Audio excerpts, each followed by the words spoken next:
Welcome to this edition of the Bigger Game with Imre Gans. How are you, Imre?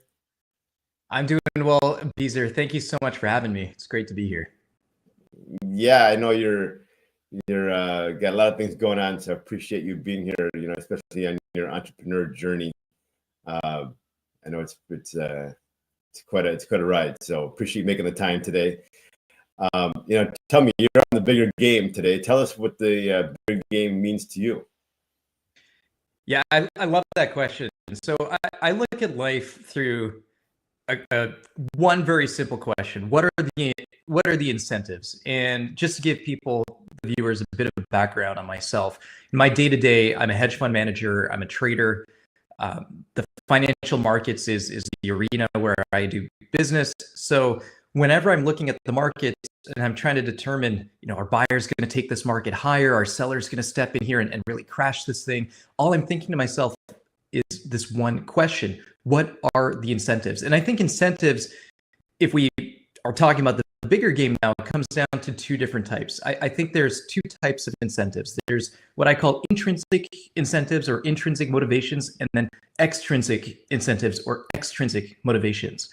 And I think the key to playing that bigger game successfully and winning the bigger game is to understand at what various points in your life you're either driven by those intrinsic motivations or by the extrinsic ones. So an example of like an extrinsic motivation could be, I'm really after that big promotion at work. That's something that's going to give me a feeling of satisfaction. It's going to give me a meaningful pay bump, better compensation, better status with my colleagues, that kind of thing. It's external to me. Intrinsic motivations would be reflecting a little bit deeper within yourself and focusing more on your own personal growth and the growth that you want to have in your life relative to the relationships around you, whether those are spiritual relationships with loved ones, close friends, family, that kind of thing. And I think focusing obsessively on just intrinsic motivations or only on the extrinsic motivations is not going to make for a very well-rounded individual. And there have been varying points in my time where one of those has been more in focus than the other. So the bigger game then is to what? To have them both in balance?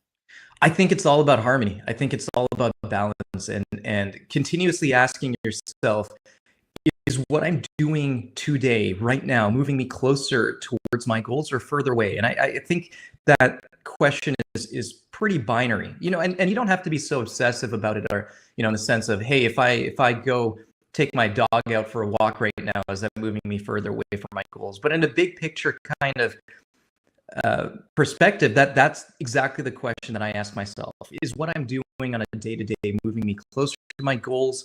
Am I being driven by my intrinsic motivations, my extrinsic motivations, or is what I'm doing moving me further away from those goals? And on that reflection, when I go through that exercise, it's always been those times in my life where I realize that what I'm doing is not in sync with my motivations, with my goals, that I don't feel fulfilled. I don't feel happy. I feel this nagging feeling of frustration in the back of my head that just tells me something is missing from my life. And those are the times when, I think prayer has been an incredibly powerful tool, deepening my relationship spiritually and taking a step back and asking those hard questions of yourself. Who am I? What am I? Why am I here? What is my purpose? And just trying to get back in sync, just trying to get back in harmony with who I'm meant to be or who I believe I'm meant to be.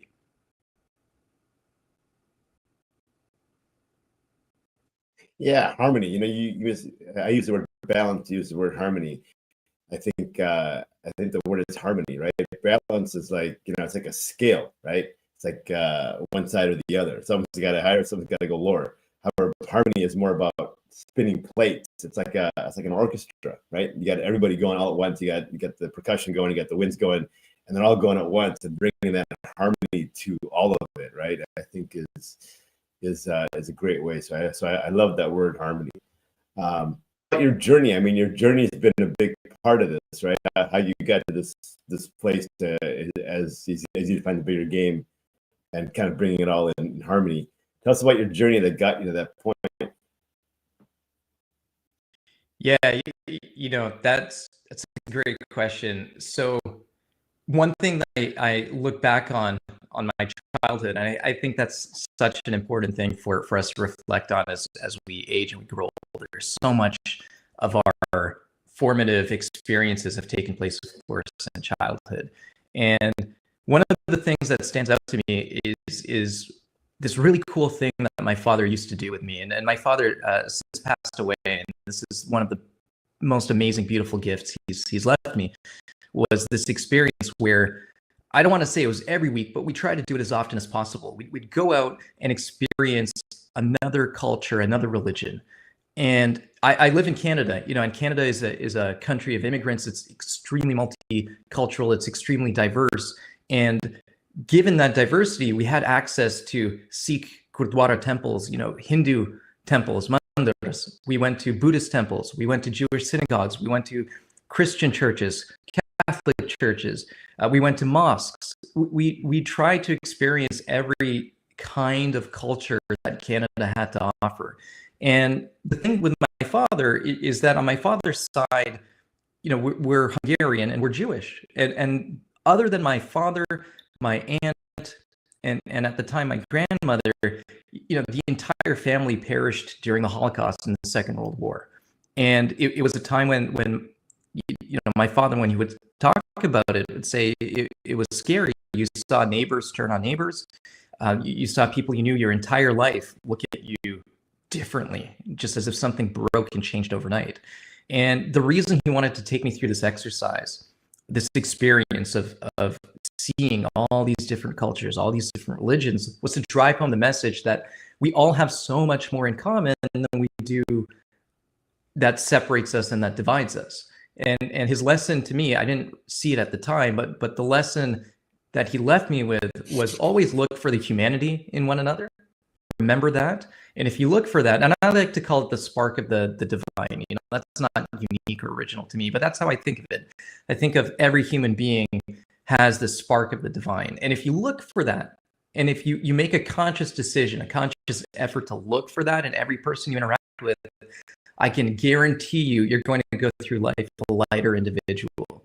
You're going to go through life feeling a little bit happier. And you know what? You also have to accept that sometimes making that conscious choice of looking for the best in everybody is not going to benefit you personally. It's harmed me in business, it's harmed me in personal circumstances, and yet I still continue to make a choice to see the best in people, knowing that at times it might hurt me, again in business, again in my personal life. That's the choice I make, it's the sacrifice I make. But that experience of going through that, I think was so important to me. And as I look at a world today, which seems as polarized as it's ever been in my relatively young life, that lesson I think is especially true. So talk about that from that. I mean, that's a key part of the bigger game, right? Looking at the humanity of the person, like you said, that whole aspect, right? And yet knowing sometimes that doing that will come to your own detriment, but you continue to do it. Tell me about that. That's a very interesting point. Most people would look at that and say, I'm going to take mine and go, right? Why am I doing that to myself? But here you are. So tell us more about that. That's fantastic. It's remarkably simple for me. It comes down to faith. Like I have this unshakable faith in God, and that unshakable faith helps navigate me through life. It's what keeps me calm when the waters are really rough. And my upbringing, so on my mother's side, right, like I was raised Catholic on that side, and I went to Catholic school my entire life. And that intersection of different religions was interesting, sure, but one thing that they had both in common was this concept of faith. And faith is not something you can see, it's not something you can smell, it's not something you can reach out and touch, it's something that you feel deeply. And it's the one thing, this concept, this idea, this belief in God that keeps me rooted, keeps me grounded, and that faith allows me to weather those storms, because I know I know deep in my soul that there is a purpose, there is a point, there is that bigger reason behind all of the pain, all of the suffering. And you can't experience joy, you can't experience the good things in life if you haven't known what it's like to experience the bad things either, right? Everything is relative. And I think that's the key thing with humanity. Everything is relative. You can't know what food you like if you haven't tasted food that you don't like. Yeah, this is true. You can't enjoy the highs if you haven't experienced the lows. You have no idea what that's like. So in those moments when someone steps on you and you continue to give it away, I guess that's my language, not yours, but that same concept. You use your faith to continue to do that. So tell me what you say in those moments. How do you lead into your faith and continue to keep going? It's not in the face of someone stepping on you, for example. Yeah, it's not always easy. And I think there is a difference between choosing to see the good in people versus understanding this concept of justice, which is something I believe in very strongly as well. And kindness and weakness are often confused to be the same thing. And I'm not saying or suggesting that anyone should let someone walk over them, but I would feel as if I'm not true to myself, to my faith, to my principles, and my values if I don't choose to meet you with the best intentions first. And if that is taken advantage of or betrayed, it's not something that I take personally. I see it as a lesson along this longer road of life. And where faith plays a role is that I know it's going to be okay. Now, that doesn't mean that you don't take measures to protect yourself. When I go driving, for example, I still wear a seatbelt. So I don't want to be reckless. I do believe, and I think this is like the most interesting thing about faith, is balancing ownership for your personal decisions and taking personal responsibility for your choices and circumstances, and balancing that with this concept of faith, and that there's a bigger plan laid out for you that you are not going to be aware of, that you can't possibly rationalize or intellectualize, and simply accepting that. Yeah,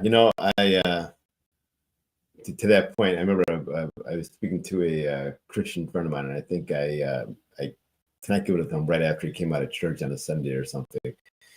And so he asked me the question. He goes, what's the difference between happiness and joy? And I'm like, what's the difference? And he goes, so happiness is when God's will aligns with mine, and joy is when my will aligns with God's. Right? It's kind of like what you talked about, that harmony between the two pieces and moving forward. Yeah, that's fantastic. You mentioned something about collapsing kindness and being taken advantage of.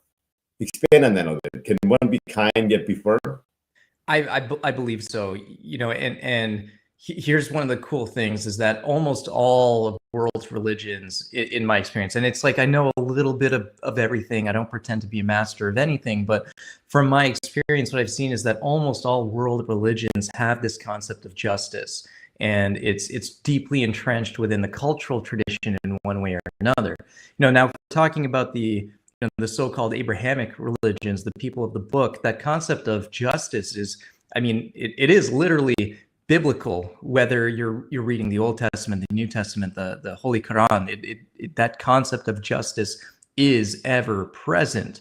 And I think that is what I think of, what I lean on when I'm considering, am I being firm? Am I standing up for myself? Where is the line where being firm and strong doesn't veer into being vengeful or petty or cruel? And I think that's the line that separates those things can be razor thin sometimes. And I think it's very important to kind of keep that in mind, keep that in check. Because I realize it's so interesting. I was talking about this with another good friend of ours, Steve, and I was just telling him the other day, I'm a very calm, level-headed person.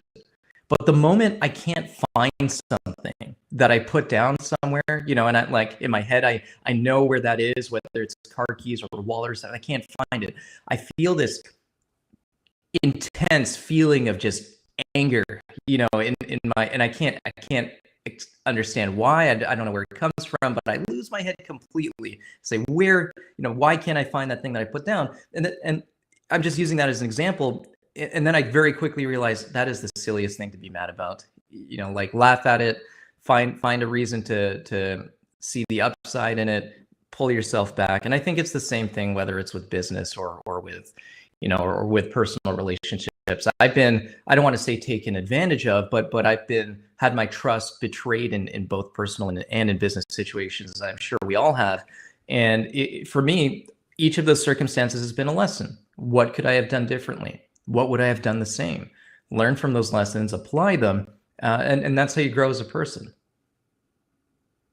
Excellent. Yeah, I think so. I guess if I would restate that, I would say it's almost like, if someone steps on me, that I'm not looking to get revenge from that person or to make up what I lost from that person, but just look to my faith and my maker to support me through it. And then whatever God decides to do, he'll do, right? So I'm not necessarily chasing that person. I'm taking a lesson for myself and leaving it up to my faith or God to figure out the rest. And it's not personal. Yeah, I think that's perfectly said. And I think too, and this is something that comes up a lot in my conversations with my Christian friends in particular, is you know, I'm a big believer in the fact that you can forgive somebody, but that doesn't mean that there aren't consequences for behavior. You know, and it's possible to hold those two things in your heart at the same time and say there are, let's say, punitive consequences for your behavior, but at the same time, I forgive you. I forgive you on a deeper spiritual, personal level. But that doesn't mean that I'm going to continue to maintain the same relationship that we had, or any relationship for that matter, or that I'm going to continue investing my business with you, for instance, right? Just as an example. Mm-hmm. Interesting. So talking about business, share us a little bit about your entrepreneur journey and your career and all that, and how this concept is rolled out across that space. Yeah, I was in college. I went to the University of Toronto. I thought I wanted to be a lawyer, you know, so my degree was in history, English, philosophy, the stuff that you take in preparation for law school. And then I realized in my senior year, I really don't want to be a lawyer. And I had no idea what I was going to do. I was panicking because I had this liberal arts degree that I knew would be of no use in the professional workspace. And I don't know how or why. I guess it came down to this bigger plan, but for whatever reason, I managed to trick Apple into giving me a job offer. Like, you know, Apple, the company that makes iPhones, MacBooks, that Apple, they gave me a job offer to be in this management training program on the retail side, which was so much fun. It was for all intents and purposes, an amazing opportunity. You know, I was a 20-year-old kid, fresh out of university, maybe 21, and I had this great career path ahead of me where I'd be managing, you know, stores at the most valuable company in the world. Some of these stores were doing, you know, crazy amounts in daily dollar volume, just with not just selling iPhones to people, but it was also managing these large sales of computer equipment, software to universities, to hospitals, construction companies. It was challenging. It was fun. It paid really well, and I hated it. I was miserable. After about 2-3 years, I realized that I'm the world's worst employee. I felt like I was a cog in this giant machine. I felt like what I did or thought didn't really matter. I felt like I could have been easily replaced, and I was just unhappy. And I didn't know really what to do.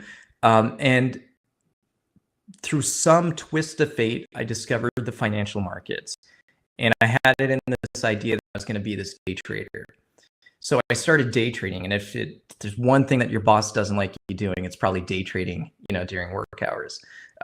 So I quickly realized I have a choice to make. And yeah, long story short, talk about a leap of faith. I quit my job. made this decision to give trading by myself as a day trader full time a shot. And it was a really bumpy road, but I was able to get hired by what's called a proprietary trading firm. It's a trading firm that doesn't rely on investor capital to run its operations. They have their own capital, and they paid me a small salary, but they kept me on their trading desk. And that was my first professional introduction into this world. Again, I had no formal educational background in finance or economics or any of that. I had to learn on the job. And a couple of years later, I was experiencing quite a bit of success. I got headhunted by one of the most legendary traders in the history of Wall Street. His name is Andy Krieger. He's responsible for some of the most profitable trades in the history of trading, like some crazy, truly crazy stuff. And he personally headhunted me to come work with him. And there, I joke, but I think it's pretty much true. I basically got an MBA's worth of education and training in a very, very fast amount of time. We still work together today. We still trade together today. We're still tackling the markets day in, day out. And we're just about to launch a new project, which is really exciting. It's something that we're both passionate about, which is bringing, let's say, the more advanced hedge fund techniques and logic to people that were like me, a younger version of myself, who was just starting out on his own, had no idea what to do, had no idea who to learn from. There's so much stuff on the internet. You don't know what's good, what's bad. I wish I had something like this when I was first starting out. So that's something we're very excited about. And that's where I am today. So I'm still a trader, still a market analyst. I have a deep, deep passion for the markets, not necessarily just because of the money that you can make or lose from trading. To me, the financial markets is like the most competitive chess game on planet Earth. And that's how I see it. I see it as a game, and I have a lot of fun playing it. So take us back to this moment when you decided that you were the worst employee. That was what? Because something inside you told you this was the wrong place for you. Tell us more about that. Yeah, what did you notice that you decided this was not the place for you? What I realized is that although I have a lot of gifts, working in this larger machine wasn't one of them. And I had a boss at Apple that asked me a really interesting question. He asked me, do you see yourself as more of a team player or an individual contributor? And to me, the way he asked the question, I felt like if I said I'm more of an individual contributor, it had this negative connotation, and I didn't. So I said I'm definitely more of a team player. And he knew what I refused to admit, which is that wasn't really the case at the time. And looking back at it, it was absolutely true. I did not want to play on this team. I wanted to do things my way. I had my thoughts, my ideas on how things should be done. And unfortunately, that's not going to fly when you're one guy at a huge company like Apple. There was so much red tape. It took like weeks to make a decision on the smallest possible thing, right? So it was just that big corporate machinery that felt like a trap. Yeah, moving instead of being a tugboat, you're moving like a freighter. So turning real slow versus dying like a it was real slow. Like that, a speedboat. Yeah, for sure. And so when you bring that concept to your personal life, right? How does that work itself out there? Because obviously being a team player in your personal relationships is much more important than being an individual, knowing what's right and doing what you want to do. How do you bring those two together when you're in personal relationships? So, yeah, I love that question. And it goes back, I think my answer goes back to what we were talking about earlier, which is balance and harmony. I think you need different outlets for various things in your life, right? So I have my trading, which is trading is not a team sport. You can trade as part of a team, but ultimately only one person is responsible for your performance, and that's you. So I get it all out there in the day job, so to speak. And allowing that to be my outlet, allows me to find that balance and the harmony in my personal relationships. And, of course, I would see it this way, but I have this metaphor for personal relationships. It's a finance metaphor. I see personal relationships a lot like bank accounts. And with a bank account, you're either making deposits or withdrawals, right? It's pretty binary. It's pretty black and white. And if you're making more withdrawals than you're depositing, you're going to overdraft that account. And if you're overdrafting a personal account, a personal relationship like a bank account, it's not going to end well. So I'm always thinking, am I making more deposits than I'm withdrawing? Am I giving more than I'm taking? And the trick or the trap with that is you're going to constantly start thinking, and I'm guilty of this. A lot of the people I know are guilty of this at times too. Always thinking, well, is this friendship truly equal? And I'm going to say this right now, no personal relationship is going to be perfectly 50-50. So you have to accept that going into it. Now, my acceptance is that with the relationships that are closest to me, I'm going to make an effort to give more than I take. And I'm okay with that. I'm at peace with that.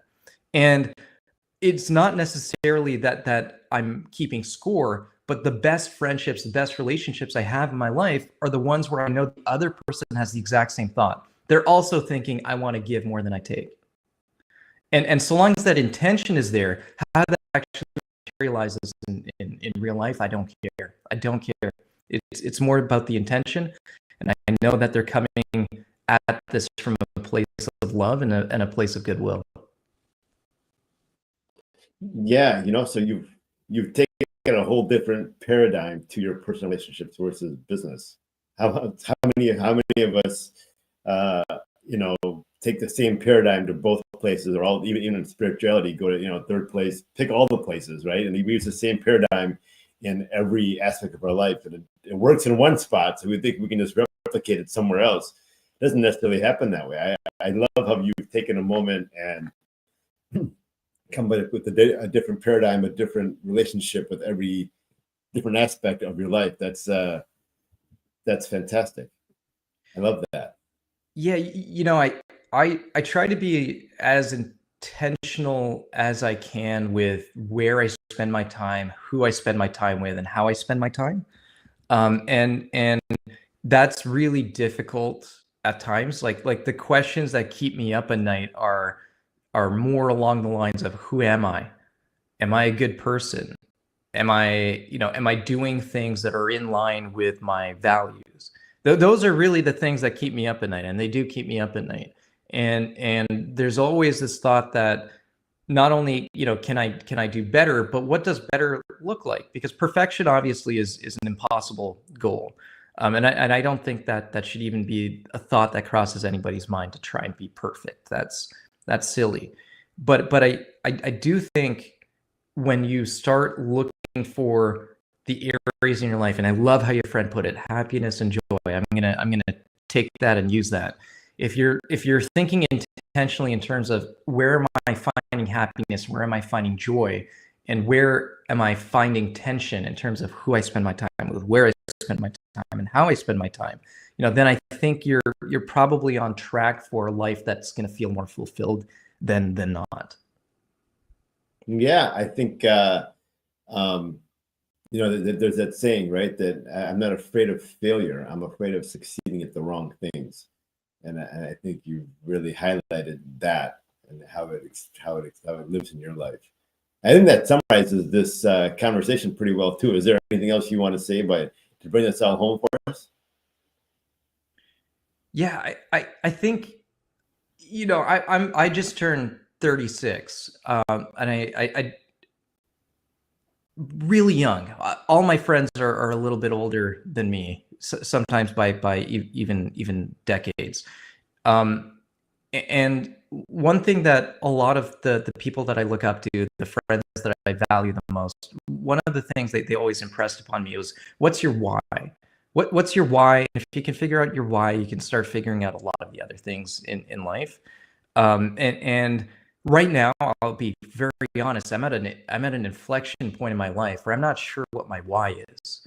For a long time, my why was making that transition from being a kid who got a job offer at a great company to building a career for himself and and building a business for himself.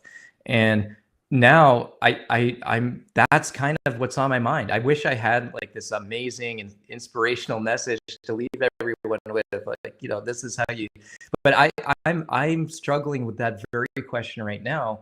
I don't know what my why is, but I'm enjoying the struggle, and I'm loving the struggle.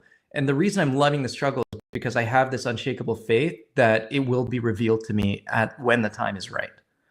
All I can do is show up and keep showing up. And so long as I keep showing up and keep putting my faith in the right place, it's going to be okay. Whether that takes 2 weeks, 2 years, a decade, I don't know. I don't know. But that's not within my control, right? So I'm okay surrendering that control. Saying that out loud to you right now, I feel like a bit of a weight's been lifted off my shoulders, and I can say, all right, it's gonna be all right. Yeah, it's like enjoy the journey, right? Keep the highest intentions, take the half steps that you know to take, and enjoy the journey. It's not the destination at all. That's fabulous. Thanks for sharing your life with us a bit, Imre. A lot of great things to take away. You know, I love that comment about intention, right? People they have the intention of giving more than they take. Whether they do or not is not so important. But what is their intention? Are they actually trying to do that or not? Are they just straight out and out takers, right? I think that's a fabulous sieve on how to determine who you want to hang out with and who you don't. So that's amazing. Tell us, you know, Imre, if people want to connect with you or want to learn more, how do they contact you?